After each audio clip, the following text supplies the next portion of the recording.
Sebelum memasuki masa cuti yang terhitung tanggal 15 Februari 2018, Wali Kota Haji Marten Taha S.M.Ekdev bertindak selaku pemimpin apel pada pelaksanaan apel pagi di lingkungan Sekretariat Kota Gorontalo.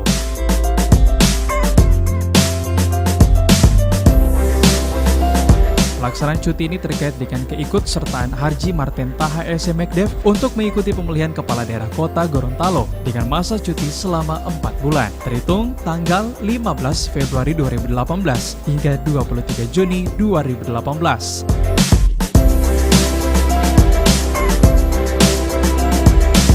Di hadapan aparat sipil negara, Wali Kota Haji Marten Taha S.M.Ekdev menyampaikan dalam menjalani masa cuti, dirinya senantiasa akan melakukan pengawasan terhadap jalannya pemerintahan dan pembangunan serta pelayanan kepada masyarakat. Selain itu, meski melakukan pengawasan sebagai salah satu calon wali kota, tetap mengutamakan eksistensi dan netralitas aparat sipil negara dengan tidak melakukan kontak langsung.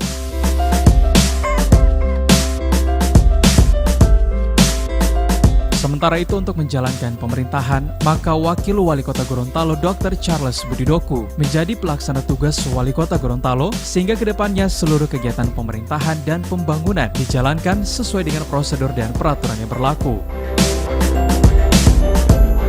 Sesuai dengan izin saya yang terima dari Menteri melalui Gubernur sebagai perwakilan pemerintah pusat di daerah, saya menerima surat berupa izin cuti di luar tanggungan negara terhitung mulai tanggal 15 Februari tahun 2018 dan berakhir pada tanggal 23 Juni tahun 2018.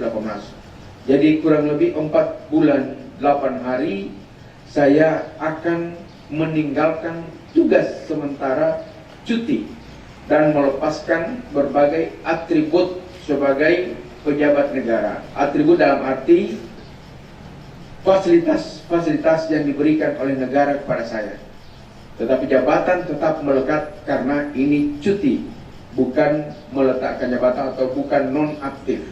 Beda antara non-aktif sementara dan cuti di luar tanggungan.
Liputan Advertorial Mimosa TV.